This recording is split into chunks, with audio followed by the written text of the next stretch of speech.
She ran through the scorching desert with nothing but a whimpering baby in her arms and fear in her heart.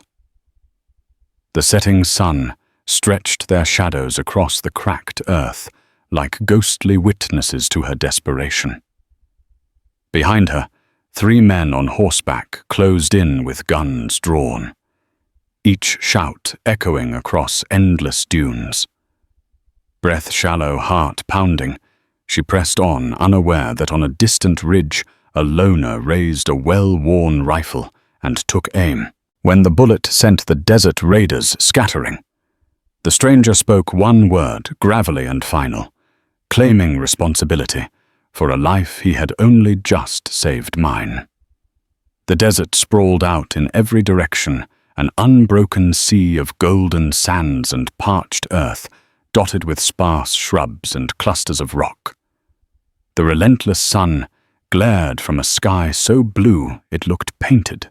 In a remote corner of the Arizona territory, where lawmen were outnumbered by outlaws and dusty towns served as pit stops for the westward dreamers, a young woman named Clara Alvarez stumbled onto a trail that led to an unforgiving fate. In her arms she clutched a baby wrapped in a tattered cloth. She had named the child Sarah, though no father's name graced the girl's birth record. The baby fussed quietly, her wide eyes opening and closing as though the heat itself was pulling her into an uncomfortable sleep.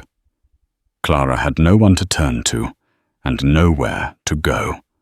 Her only companion was a fear so intense it clung to her like sweat on her brow. A fierce wind kicked up swirling sand around her in a stinging frenzy. She gasped, tried to shield the baby with her body, and forced her legs to keep moving. Each step felt like it might be her last. She had barely slept in 2 days. The men on her trail left her no time to rest. Then came the thunder of hooves in the distance. Her pursuers were close. She dared not look back. Instead, she plunged forward into the shimmering horizon, praying that the desert might somehow show her a mercy no human would. A lone rider emerged from a rocky outcrop overlooking the dusty plain. He was tall and rangy, his broad shoulders encased in a sun-bleached duster. His face was deeply tanned and lined, and he wore an old, battered hat pulled low over sharp green eyes. The rifle resting across his saddle was nearly as weathered as the man himself. His name was Jake Wheeler, or so he'd been called in towns where he rarely stayed more than a night. Some folks claimed he'd once been a sharpshooter in a range war along the Rio Grande. Others swore he was a bounty hunter who never turned in a live bounty, only dead ones. Whatever the truth, Jake Wheeler was a man who traveled alone, speaking as little as possible, letting his gun do the talking when words failed. He studied the figure in the distance with keen suspicion. A woman on foot clutching something. Then he heard the distant rumble of horses. Jake twisted in his saddle, scanning the horizon. Another group, 3 men, and from their posture and pace, they were clearly in pursuit. Jake reined in his horse and slid off, quietly raising his rifle. He steadied his breathing, bracing the butt of the weapon against his shoulder, the front sight leveled on the lead pursuer. He squeezed the trigger. The rifle kicked, and a gunshot echoed like thunder in the still air. One of the chasing riders yelped as the bullet whizzed past, spooking his horse. The men reined back hard, clearly startled. By the time they collected themselves and looked for the source of the shot, Jake had already sunk out of sight behind the rocks, calmly chambering another round. The woman hearing the shot stumbled in her desperation. She gathered her remaining strength and pressed on, nearing a cluster of scraggly yucca plants. It was then that her arms could no longer hold the weight of exhaustion. She collapsed, breathing hard. Jake stepped out from his cover rifle, aimed at the 3 men. They were dangerous, that much was clear. They must have recognized that the advantage was his, perched on higher ground and hidden behind cover. One of them shouted, "This ain't your business." "Stranger," Jake answered, with another well-placed shot that ricocheted off a rock near them, warning rather than killing. The men cursed, weighing their options. Then, deciding that pursuing a foot-weary woman and her child was not worth a bullet between the eyes, they backed off. Dust rose in their wake as they retreated into the desert. For a moment, the desert was silent, but for the sighing wind. Jake surveyed the scene from the ridge. The woman had not moved. Slowly he approached on foot rifle in hand. As he drew near, he saw the baby in her arms, face ruddy with heat, but mercifully still breathing. The woman looked up at him, sun-blinded. She attempted to speak, but she could only croak out something incoherent. Jake's posture was guarded as he studied her, sizing up the situation. She was young, couldn't be more than 19. Her dusty clothes were torn. She had a bruise across her cheek, and her eyes held the haunted look of someone who had run out of options long ago. He reached for a canteen at his belt and held it out. She snatched it, trembling but with a strong maternal instinct. She first offered a few drops to the baby, who suckled weakly at the water. Then she drank slow and deliberate, almost reverent, of each drop. Jake glanced at the scorching sun. He lifted the rifle slightly, then lowered it, as though deciding she was not a threat. Finally, in a voice that was low and gritty from disuse, he said one word. "Mine." Clara blinked in confusion, too parched and exhausted to form a question. The meaning was ambiguous. Was he referring to the water, the baby, or something else entirely? Jake's expression didn't clarify. Instead, he merely pointed to his horse, a silent command to follow. Clara tried to stand, but her knees buckled. Jake slid an arm around her shoulders, supporting her slight frame. The baby fussed again, but quieted when Clara cradled it protectively. Together they made their way up the rocky incline to where his horse awaited. Jake didn't speak further. Clara wasn't sure what he intended, or if she was even safe, but she knew that the man's rifle had just saved her life, and perhaps something more precious. Jake guided his horse slowly, careful not to jostle the baby. Clara sat behind him, arms locked around the child. Each hoof step kicked up small puffs of dust on the desert floor. They rode for hours under the punishing sun. Finally, as the afternoon light began to melt into evening, a small cluster of buildings emerged ahead. A few wooden structures, a dusty street, and a single saloon sign creaking in the wind. This was Mercy Gulch. In a territory known for its lawlessness, Mercy Gulch was one of those near-forgotten towns that mostly policed itself. Travelers sometimes passed through on their way to bigger places like Tucson, or they lingered to mend bullet wounds or broken hearts in the relative quiet. Jake took them to the only hotel in sight, a rickety two-story building with peeling paint. A man behind the counter, thin and balding with a vest that had seen better days, peered at them over dusty spectacles. Jake placed 2 silver coins on the desk. The clerk's eyes widened at the sight of real silver. He nodded quickly, rummaging for the keys. "Yeah, you can have room number 3. Top of the stairs, first door on the left." Without a word, Jake helped Clara up the narrow staircase.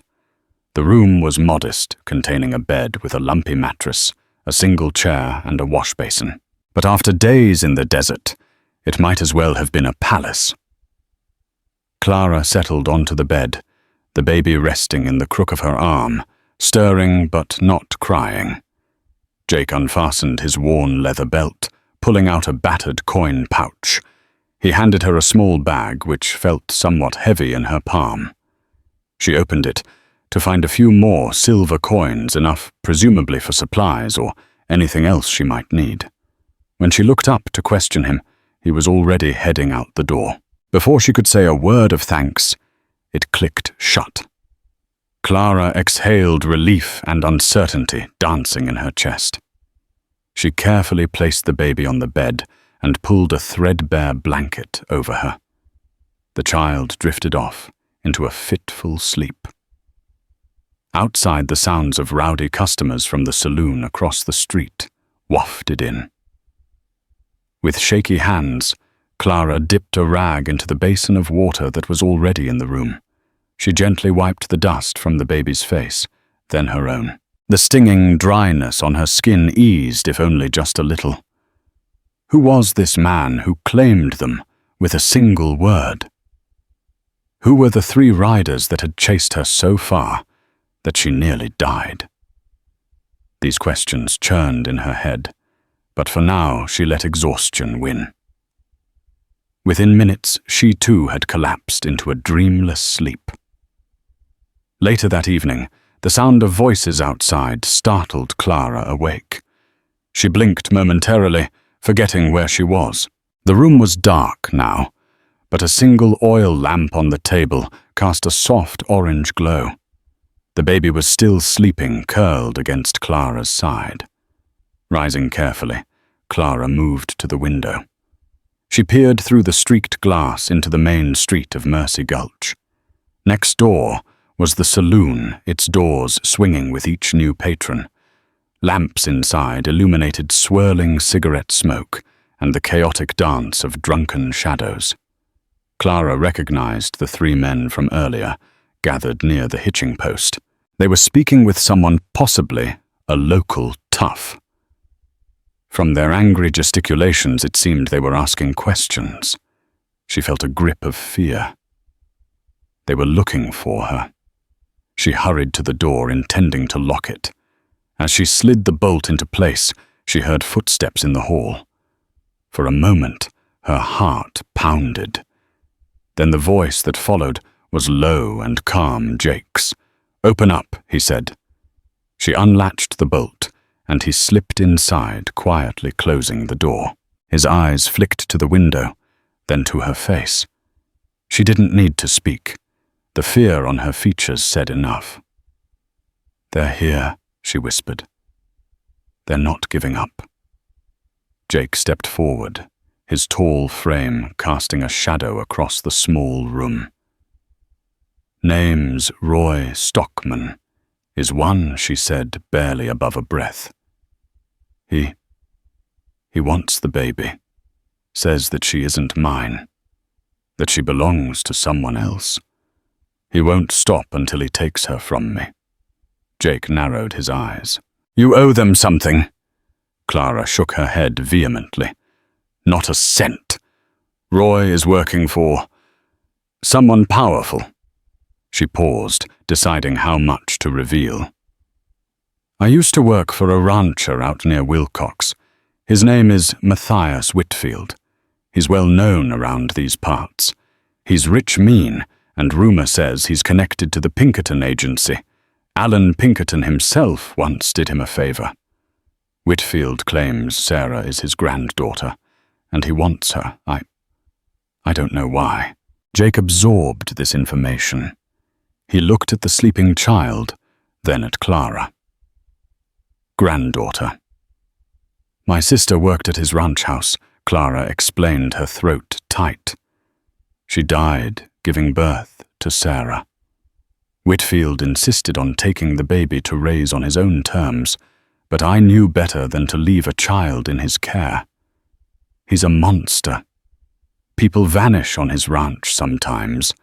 Farm hands who cross him, and nobody asks questions because Whitfield has money and influence. I took Sarah and ran." Jake's eyes flicked over the baby's sleeping form, his expression unreadable. He turned back to Clara. "I see."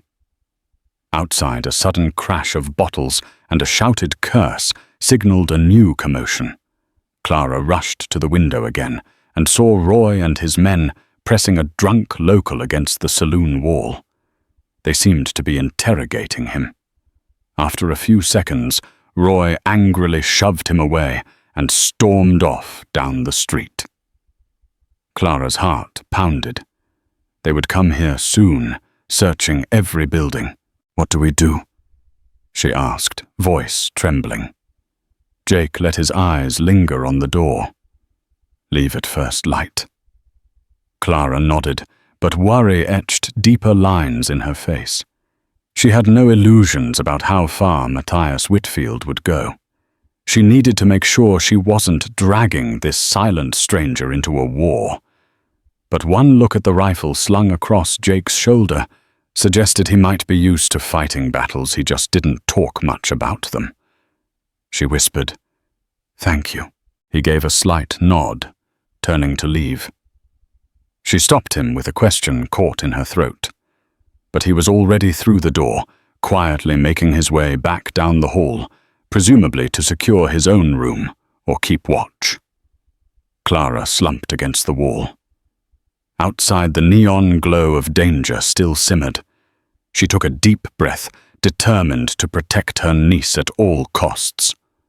Sleep came in fitful bursts, haunted by nightmares of men's voices and galloping horses. Clara woke before dawn, the baby similarly restless. She rose from the bed and gathered the sparse belongings she had, just the clothes on her back, the child swaddling, and the few coins left in Jake's pouch. She crept downstairs carefully, so as not to wake anyone or draw attention. The hotel lobby was dark, lit only by the faintest glow of morning through the windows. She froze when she noticed a figure by the door, Jake leaning against the wall, apparently having kept watch all night. He glanced at her and tipped his hat in a minimal gesture of acknowledgement. Gesturing for silence, he opened the door, rifle in hand, scanning the street before stepping outside. Clara followed baby in her arms, her heart racing. The pre-dawn hush lay over Mercy Gulch, broken only by the distant whinny of a horse and a soft rustle of wind through the eaves. The trio that had chased her was nowhere in sight, but that didn't mean they weren't nearby. Jake led Clara to the livery stable behind the hotel. An elderly stable hand, dozing in the straw, jerked awake at their approach. With a grunt, he recognized Jake from the night before and stepped aside, opening the stall to Jake's horse. "Need a second mount," Jake said. The old man nodded, rummaging through a row of stalls.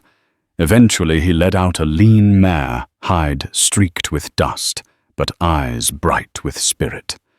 She stomped the ground nervously. Jake fished out a few silver coins and placed them in the old man's palm. The stable hand counted them, nodded, and spat on the floor. "She's yours." Clara hoisted herself onto the mare, nearly dropping the baby in her haste. She gripped Sarah tightly and adjusted the blanket around the child to shield her from the morning chill. Jake mounted his own horse. They exchanged a glance, then set off at a brisk pace down the main street and out toward the open desert. They had only been riding for about 20 minutes when they crested a small hill and saw in the distance 3 figures on horseback. Roy and his men. They must have camped outside of town, expecting her to slip away. Jake uttered a low curse under his breath. "Hold on!" He spurred his horse, and Clara followed suit, urging the mare into a gallop. The chase was on. Hooves pounded the dusty earth. Adrenaline raced through Clara's veins as the baby clung to her, letting out a soft cry at the sudden jostling. She could hear the whoops of the pursuing men, riding hard to close the gap. Jake wheeled his horse around, abruptly raising the rifle. He fired a single shot. One of the men yelped, and a horse swerved in confusion, but the riders continued their pursuit. Jake fired again, and a rider dropped from his saddle with a shout. The horse continued riderless, trailing behind the others. Roy Stockman roared. "You can't run forever." Clara, his voice echoed menacingly across the open desert. Clara swallowed hard but refused to slow.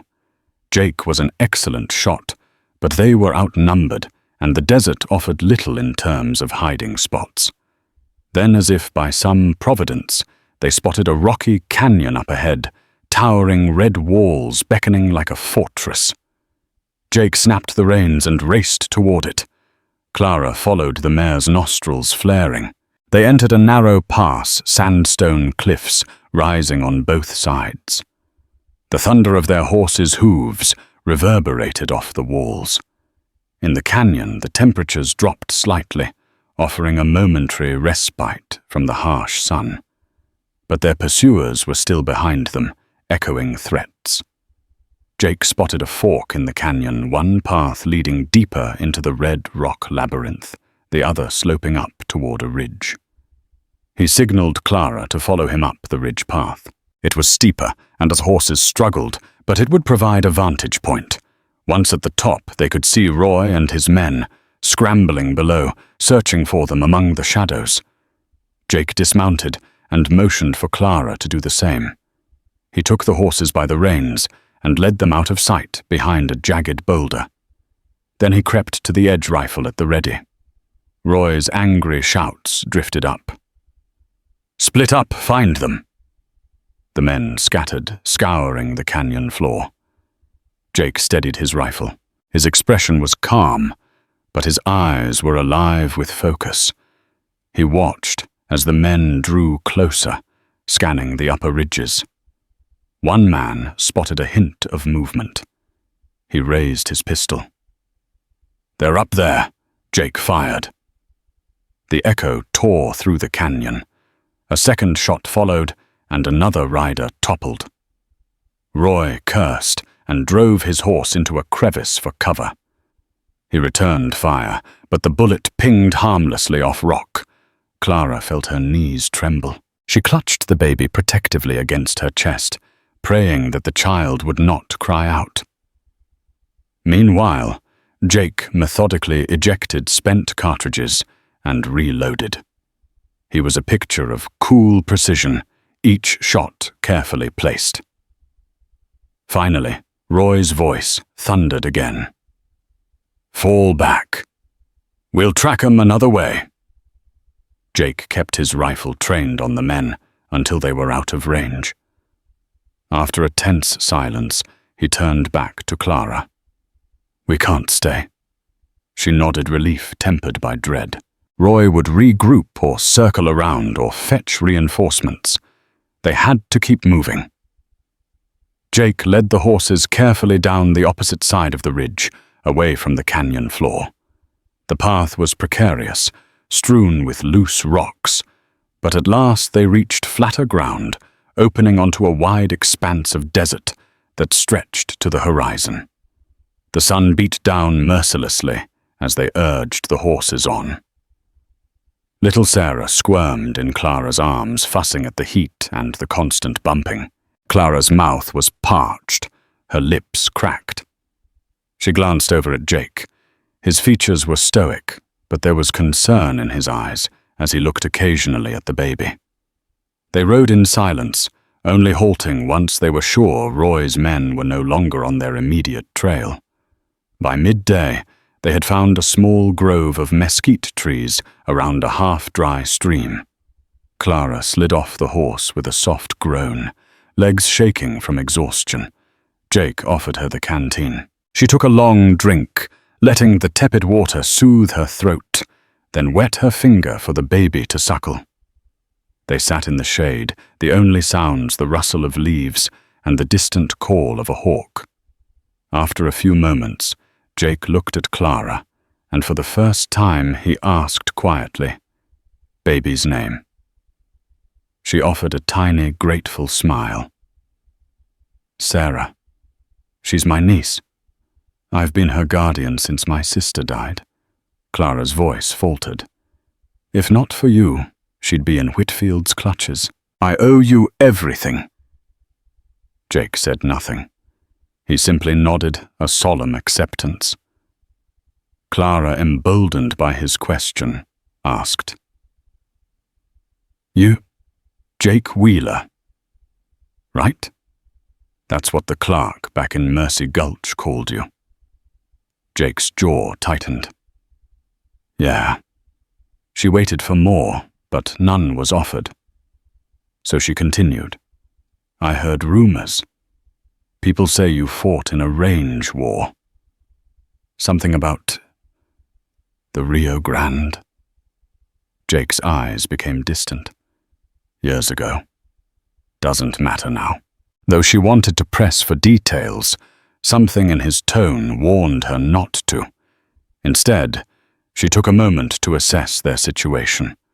They were fugitives, in a sense, from one of the most powerful land barons in the territory, and the man who had saved them was a stranger with a rifle, a quiet traveler who claimed them with a single word. Her gut told her to trust him, at least for now.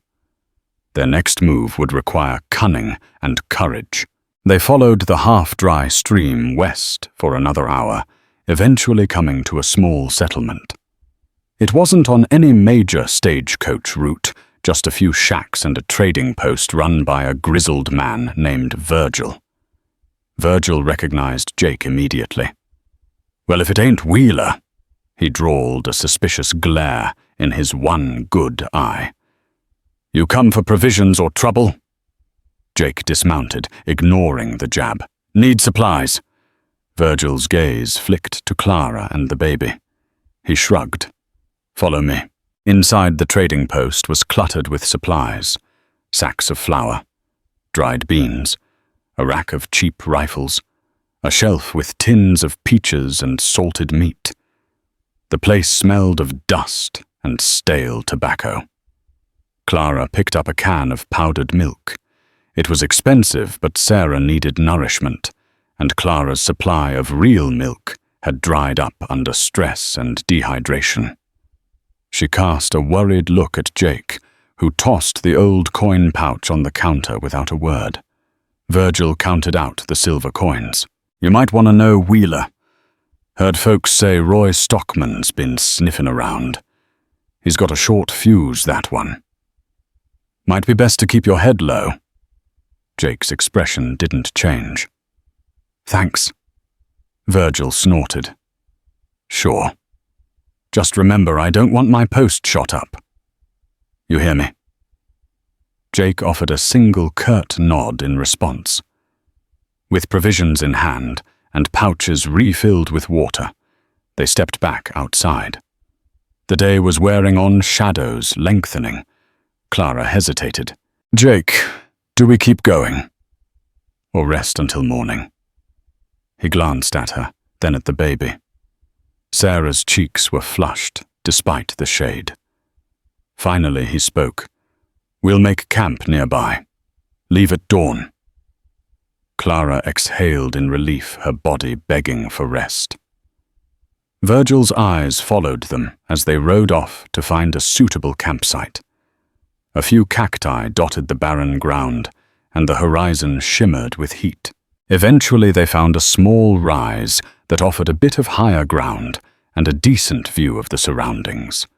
Jake unsaddled the horses and hobbled them so they could graze. Clara gathered bits of mesquite and dry brush, forming a small fire. She heated some water in a tin cup, mixing the powdered milk for Sarah. The baby fussed at first, but soon drank hungrily. As the sky turned pink and purple, Jake built a meager shelter with a blanket tied between two stunted trees. Clara sat by the fire, the infant in her arms, and watched him. She realized she hadn't taken time to truly observe this man, who had so abruptly changed her fate. His face was rugged lines of sun and worry etched into his brow. He was silent, but not cold. His actions showed that beneath the stoic front was a man capable of care. When darkness fell, they sat close to the small fire, aware that a larger blaze might signal their location to Roy's men. The desert night was chilly, a stark contrast to the searing heat of the day. Clara, craving answers, finally spoke. "Jake, why did you do it? Why did you stop to help me out there when you could have just ridden on?" He stared into the flames, his voice low. "Don't know." She studied the dancing shadows on his face. "But you risked your life for us. There must be a reason." He was silent for a moment, then said, Saw your baby. Couldn't let them do what they wanted. She nodded, grateful and curious. You have family somewhere? Jake looked away. Used to. They're gone. A hushed tension settled between them. She sensed she was stepping on landmines of emotion. Rather than push further, Clara laid Sarah down gently, letting the child sleep by the warm glow of the fire. Jake checked his rifle, ensuring it was clean and loaded. His practiced hands moved with the sureness of someone who'd done it 1,000 times. Tentatively, Clara asked, "What's your plan for us now?" Jake kept his attention on the rifle. "Keep you alive. Roy Stockman won't quit. Neither will Whitfield." Clara's throat tightened. "We can't keep running forever. Whitfield has influence. Maybe we should go to a bigger town somewhere with a proper law presence. Tucson. Maybe." He shrugged. "Might work. But you sure you can prove Whitfield shouldn't have the baby men, like him, pay off judges? By the law." She pressed her lips together, recalling rumors of the judge Whitfield regularly bribed. A wave of hopelessness threatened to overwhelm her.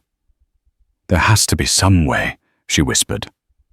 Jake said nothing more, but he placed a reassuring hand on the baby's tiny form. In that gesture, Clara saw a flicker of empathy. Perhaps they were forging a bond of necessity of survival in a land that often took more than it gave. Morning arrived with the shrill cry of a desert hawk. Jake was already up, dousing the fire, packing the supplies. Clara stirred her body, aching from sleeping on the hard ground. She fed Sarah a bit of the powdered milk, then carefully folded the blanket. Jake mounted his horse and gestured for Clara to do the same on the mare. They set off across the desert, keeping a steady pace. Now that Roy knew their general direction, they had to be unpredictable. Hours passed in relative silence. The horizon wavered with mirages, and the heat pressed down like an oppressive hand.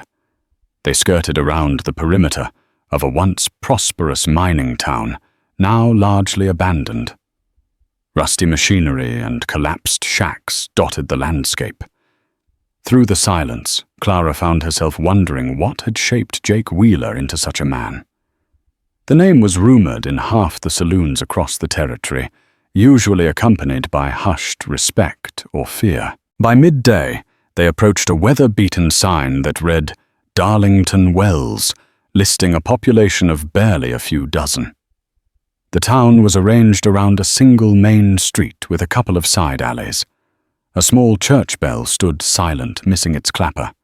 A handful of wagons were parked near a general store. Jake rode slowly down the main street, scanning for potential threats. Clara followed the baby held close. Townspeople wary or merely curious peered from windows. It was clear strangers were a rarity here. As they reached the far end of the street, Jake pulled up near a low-slung building with a faded sign reading Sheriff's Office. He dismounted and signaled Clara to wait. Inside, they found a middle-aged man with graying sideburns and a tarnished badge on his vest. The office was small, containing only a pair of cells in the back, one of them currently occupied by a snoring drunk. The sheriff, whose nameplate read Sheriff Lucius Monroe, looked up from his desk. "Can I help you?" he asked, eyes flicking from Jake to Clara and the baby. Jake's voice was gruff. "Need to speak with you. Urgent." The sheriff set aside a stack of yellowed papers. "Speak then." Jake glanced at Clara, who swallowed hard and stepped forward. "There's a man named Matthias Whitfield. He claims guardianship of this baby, but I'm the rightful guardian. He's sent men after us.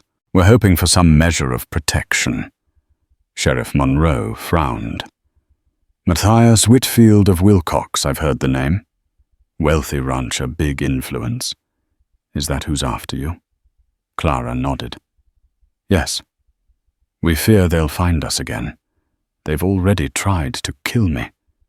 The baby is in danger." The sheriff scrubbed a hand over his face. "What evidence do you have that this child is truly your responsibility? If Whitfield says otherwise, he'll likely bring a judge's order or something official." Clara's eyes darted to Jake, then back to the sheriff.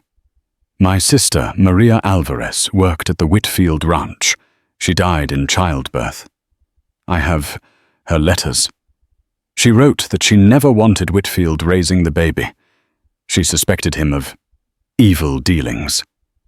She reached into a pocket, pulling out a folded piece of paper smudged with dirt and sweat.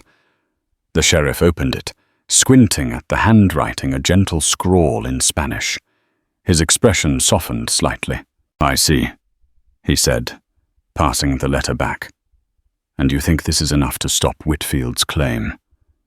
Might not be in a proper court, but it's something." Jake cut in. "Sheriff, we're just asking if you'll help. Roy Stockman's traveling with men tracking us. They could arrive any day." Monroe laced his fingers, leaning back. "I keep the peace here, mister. But I don't run no fortress. If Whitfield sends enough men, I don't know that I can stop them." A heaviness fell over the room. Clara felt hope slipping away. Then the sheriff cleared his throat. "However, I do know a man in Tucson, Judge Harold DeWitt. He's not on Whitfield's payroll. Might be your best chance to gain legal guardianship. If you can present your case, maybe get a protective order. It won't be easy, but it's your best bet." Clara tried to muster a smile. "Thank you, Sheriff." They discussed the route to Tucson, as well as possible safe stops along the way.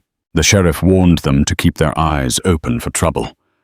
"Word travels fast," he said, "and men like Whitfield can afford to have eyes everywhere." Jake and Clara left the sheriff's office with a plan head southwest to Tucson, present their case to Judge DeWitt, and hope for an official mandate that recognized Clara's guardianship. It felt like a long shot, but it was more than they had before. They departed Darlington Wells in the late afternoon, restocking supplies from the general store. The road to Tucson was long, cutting through harsh desert rough canyons and scattered settlements. They planned to travel quickly, resting only when necessary. On the second day of their journey, as they followed a narrow path between towering rock walls, they heard a shout echo behind them. Jake cursed, spurring his horse into a gallop. Clara followed, heart pounding. A single rider emerged from the bend, Roy Stockman, alone but brandishing a pistol. He fired a shot that ricocheted off the canyon wall, sending sparks flying. Jake swung around in the saddle, returning fire. Roy's horse reared, nearly throwing him. Then in the confusion, Roy tumbled off, landing hard on the rocky ground with a pained grunt. Jake slowed his horse, raising his rifle for another shot. But Clara grabbed his arm. "Wait," she gasped. She had seen that Roy wasn't reaching for his gun. He was clutching his leg, clearly injured. Cautiously they approached. Roy glared at them, eyes full of hatred, but it was overshadowed by pain. He had broken his leg in the fall, bone protruding through torn trousers. Clara winced at the sight, instinctively shielding the baby from the gore. You'll never make it." Roy spat sweat beading on his forehead. "Whitfield's men are out there. You think you can beat him? He's got money and power. You're done." Jake dismounted his rifle, trained on Roy. Clara watched with mounting dread as the two men locked eyes. Finally, Jake stooped and tossed Roy's pistol out of reach. "She's not yours to chase," Jake said, his voice icy. Roy groaned, defiance burning in his eyes. "That baby's got Whitfield blood. He'll pay any price to get her. And you?" He pointed at Clara. "You're just a lowly housemaid's kin. You can't protect her from what's coming." Clara felt rage boiling within her. "I'll protect her from monsters like you, no matter what," Roy sneered. "Go on, then. Leave me here to die, or finish me off if you got the stomach for it. Either way, you'll never escape." Jake's finger tightened on the rifle's trigger. For a tense moment, Clara was sure he would kill Roy. But then Jake lowered the rifle. He stepped away, returning to his horse. Without a word, he took out a small canteen and tossed it beside Roy. Perhaps a sliver of mercy. "We ain't killers by choice," Jake muttered. "But you'd better find your own way out." Clara nodded in silent agreement. They mounted their horses and rode off, leaving Roy behind with his shattered leg and seething hatred. The baby let out a soft wail as though sensing the tension. They pushed hard for the remainder of the day, not stopping until nightfall. As they set up a small camp, Clara's mind reeled with what Roy had said. "He's not lying about Whitfield's resources," she said aloud. Jake was silent as he prepared a simple meal of jerky and beans. Finally, he looked at her. "We keep going." "Tucson." She nodded, stroking the baby's cheek. "Whatever it takes."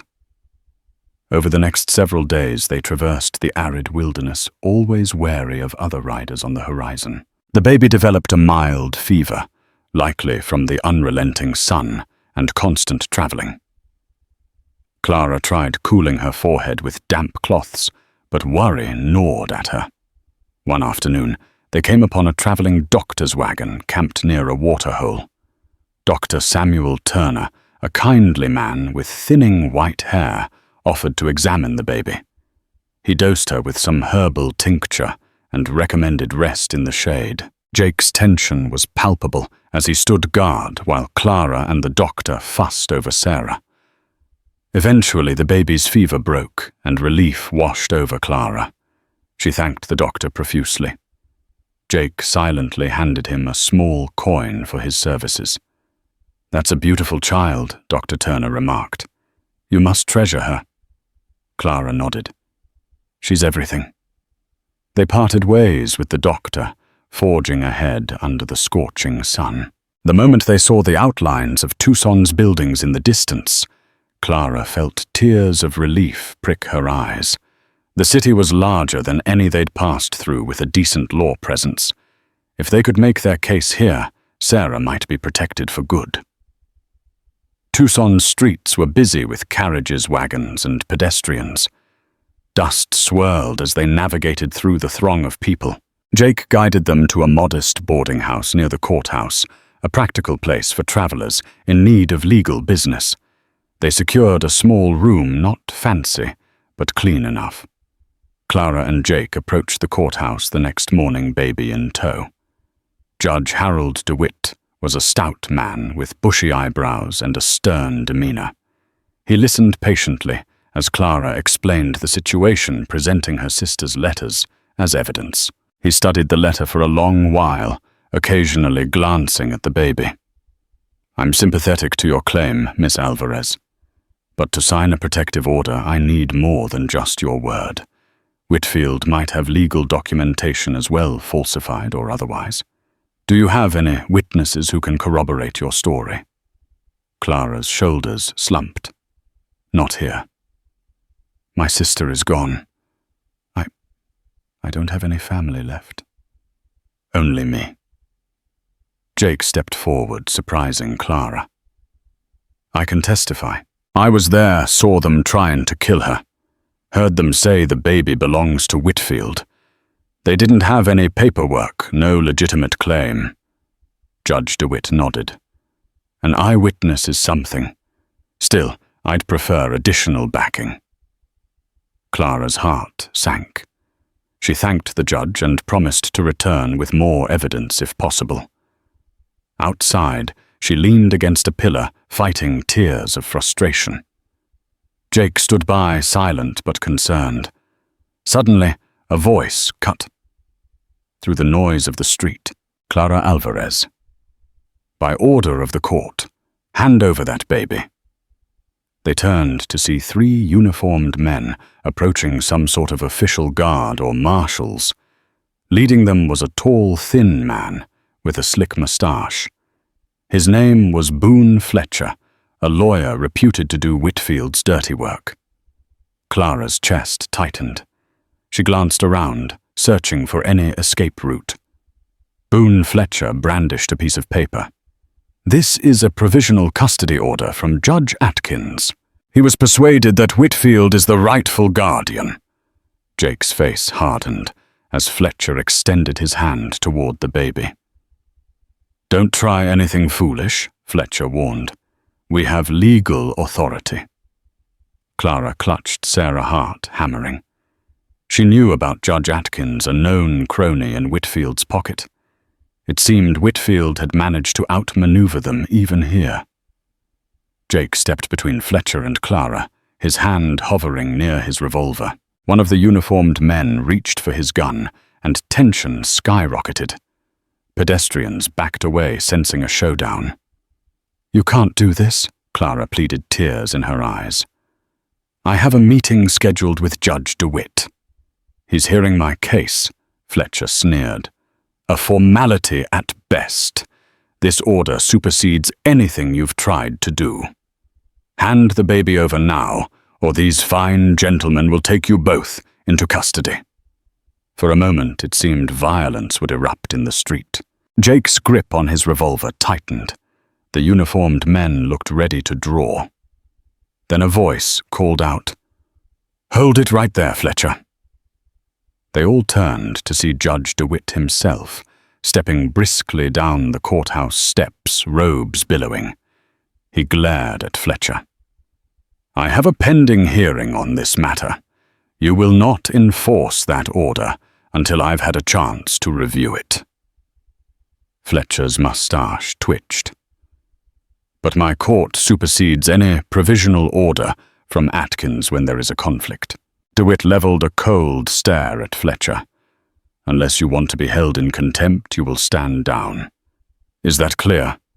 Fletcher fumed but lowered his hand. He gestured for his men to stand down as well. "We'll be back with more proof," he growled. With that, he and his men stalked away. The crowd exhaled collectively. Clara's legs trembled in relief. She managed to croak out a grateful, "Thank you, Your Honor." DeWitt sighed. "Don't thank me yet.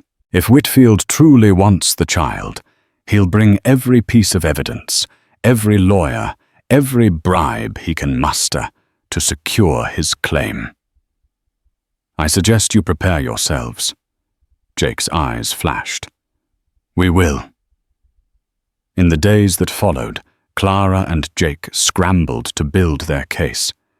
They searched Tucson for anyone who might have known Maria Alvarez or heard her speak of not wanting the baby raised by Whitfield. They tried the local mission, the Spanish community, but most who had known Maria were too afraid of Whitfield or too unfamiliar with the circumstances of the baby's birth. Meanwhile, Fletcher and a gaggle of lawyers filed motion after motion, all with the aim of wresting custody away. The tension in Tucson was high, with rumors circulating about a big legal showdown. Each day, Jake accompanied Clara to the courthouse, rifle slung over his shoulder, a silent sentinel. For all his gruffness and minimal speech, he was a steady presence. Late at night, when Clara lay awake in the boarding house, she wondered if she could have made it this far without him. Sarah's coos and gentle babbling reminded Clara of the stakes. She would die before letting Whitfield turn her niece into some twisted pawn. On the eve of the final hearing, a telegram arrived at the boarding house. It was from a Pinkerton detective who had once worked with Whitfield. The detective, named James Malley, wrote that he had information that might help Clara's case, evidence of Whitfield's past crimes, including details about men disappearing on his ranch. He would arrive in Tucson the following morning, just in time for the hearing. Clara felt a spark of hope. If Malley had tangible proof of Whitfield's wrongdoing, it could sway the court. But as night fell, dread gnawed at her. Whitfield had many ways of silencing people who crossed him. Would Mally even make it to the courthouse alive? The morning sun lit up Tucson's dusty streets. People gathered around the courthouse, sensing a spectacle. Inside the courtroom was modest wooden benches, a raised platform for the judge, and a pair of tables for opposing sides. Fletcher and two other lawyers sat at one table looking smug. Clara Jake and a sympathetic local lawyer they'd hired with borrowed funds took the other table. The baby rested in a small wooden cradle at Clara's feet. Judge DeWitt rapped his gavel. We are here to determine the rightful guardianship of the child known as Sarah Alvarez, claimed by Ms. Clara Alvarez, and contested by the representation of Mr. Matthias Whitfield. We will begin with opening statements. Fletcher launched into a well-rehearsed speech about how Whitfield was a respected rancher, wealthy enough to provide a stable upbringing, and that Clara was merely a poor, transient relative unfit to care for the baby. He produced documents purportedly signed by Maria Alvarez, agreeing to let Whitfield raise the child. Clara glared at the signature. It was obviously forged. But proving that would be harder than simply claiming it. When Clara's lawyer spoke, he highlighted her familial bond and maternal care. He introduced Maria's letters with her genuine signature expressing fear of Whitfield. He also called Jake Wheeler to the stand, who testified to Roy Stockman's attempts to kill or capture Clara, presumably under Whitfield's orders. Fletcher tried to discredit Jake by bringing up his rumored involvement in range wars and bounty hunting. Jake responded stoically, "I ain't on trial here. Fact is, Whitfield sent men to hunt Clara. We saw them do it." The tension in the room was thick as molasses. Judge DeWitt listened carefully, occasionally taking notes. Finally, it was time for final witnesses, and Fletcher smirked. Whitfield could not be here today, but we have a sworn statement from him. He regrets that his advanced age. Suddenly, the rear doors swung open. A wiry man in a dusty suit stepped inside. He looked around until he spotted Clara, then nodded. It was James Malley, the Pinkerton detective. He held a leather satchel tightly under his arm, and his face was set in grim determination. "I apologize for the interruption, Your Honor," Malley said, stepping forward. "But I have critical evidence relevant to this case." DeWitt waved him forward, intrigued. Fletcher tried to protest. "Your Honor, we have no notice of this witness." Judge DeWitt silenced him with a raised hand. "Mr. Malley, state your credentials." Malley introduced himself, presenting his Pinkerton badge and documents. He explained that he'd once been hired by Whitfield to investigate theft on the ranch. During the course of his investigations, he discovered ledger entries and letters implicating Whitfield in the disappearances of several ranch workers. He believed Whitfield had them murdered for questioning his methods. Fletcher sputtered that this was hearsay and unrelated. But Malley held up an old, worn ledger with Whitfield's personal seal. "I have the ledger right here. Check the dates and payments." Several of the men who vanished were on the books until large sums were paid out to hush money. "It's all in here. If Mr. Whitfield is willing to kill men who cross him, do you think a baby would be safe under his roof?" A murmur rippled through the courtroom. Fletcher snatched the ledger, flipping through it, his face blanching. Judge DeWitt took the ledger, studying the entries. He frowned at the incriminating records. "This certainly casts Whitfield in a highly questionable light." Clara gripped the arms of her chair, hope surging. Meanwhile, Fletcher looked as though he might faint. He stammered, This has nothing to do with the rightful guardianship." The judge fixed him with a steely gaze. It has everything to do with it. If Whitfield's moral character is in question, and if there is evidence he orchestrated violence against Ms. Alvarez. With that, the tide shifted. Malley's testimony solidified the narrative of Whitfield as a dangerous man. Combined with Jake's eyewitness account and Maria's letters, it painted a picture of a powerful rancher unfit to raise a child. After reviewing all the evidence, Judge DeWitt retreated to his chambers. The courtroom buzzed. Clara felt her heart pounding as she cradled Sarah. Jake stood stoically beside her rifle, leaning against the bench. Finally, DeWitt returned and took his seat. He rapped the gavel twice for order. In the matter of guardianship for Sarah Alvarez, I find that Ms. Clara Alvarez has presented a compelling case, supported by credible testimony and documents indicating potential danger to the child if placed in Mr. Whitfield's household. I am granting full guardianship to Clara Alvarez, effective immediately. Furthermore, I am issuing a protective order for her and the child against Mr. Whitfield and his known associates. Clara closed her eyes, tears of relief streaming down her cheeks. She hugged Sarah close, barely able to believe it. A wave of chatter rippled through the room. Fletcher sputtered protests, but DeWitt silenced him. "You may appeal, but given the evidence of criminal activity, I advise your client to tread carefully." With that, the gavel came down one last time, and the hearing was adjourned. The crowd dispersed abuzz with the scandal. Malley nodded in quiet satisfaction, and Jake gave him a curt thanks. As Clara and Jake stepped outside, Fletcher confronted them, face twisted with fury. "You think this is over?" he hissed. "Whitfield will never accept this. You've only made him angrier." Jake glared down at him, hand resting on his revolver. "It's over. Back off." Fletcher sneered, but he retreated, disappearing into the throng. Clara exhaled shakily. "He's right about one thing," she said softly. "Whitfield won't stop easily." Jake's eyes scanned the crowd. "We'll handle it." Over the next few days, Clara took official custody of Sarah. She signed papers under the watchful eye of the judge, ensuring no legal loopholes were left open. Malley left town, heading east with the ledger and plans to investigate further. Jake helped Clara find a modest home on the outskirts of Tucson, a place with a small yard and enough space for a garden. It was far from fancy, but it was safe for now.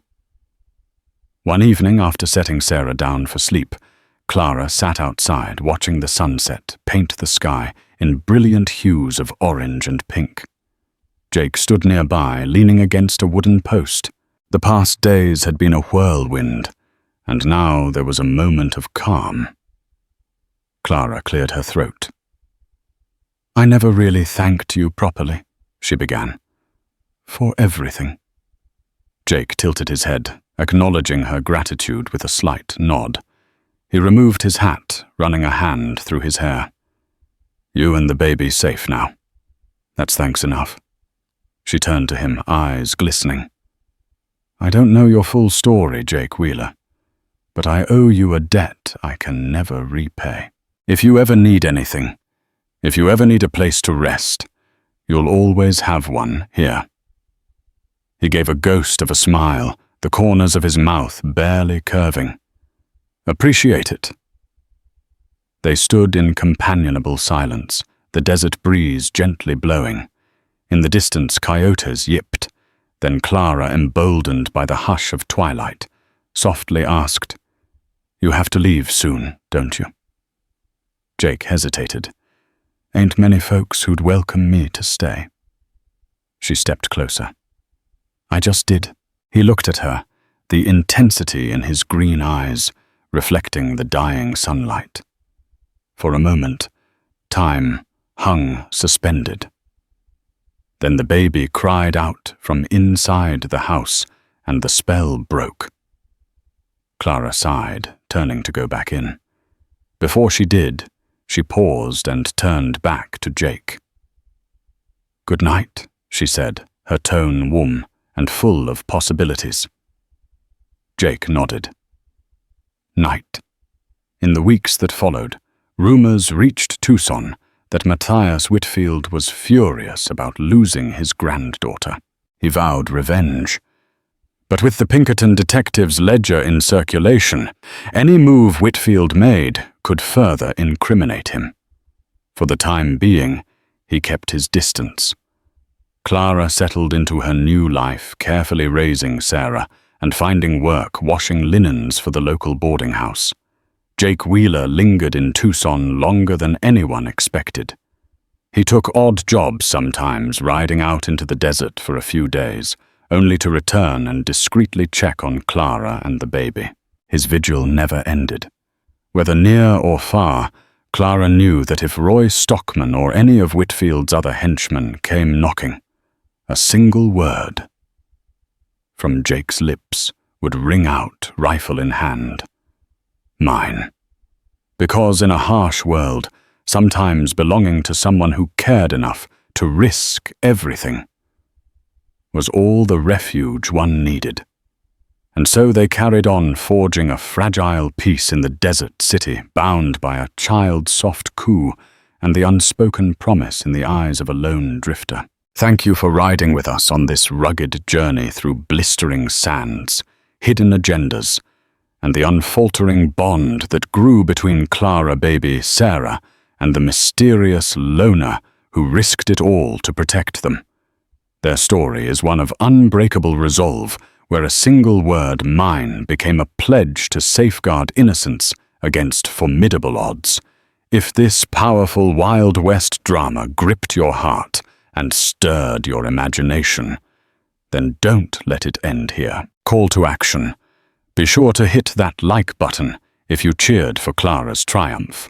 Share this video with fellow fans of epic frontier tales, and subscribe to our channel for more immersive storytelling that will transport you to worlds fraught with danger, hope, and the strength found in unlikely alliances.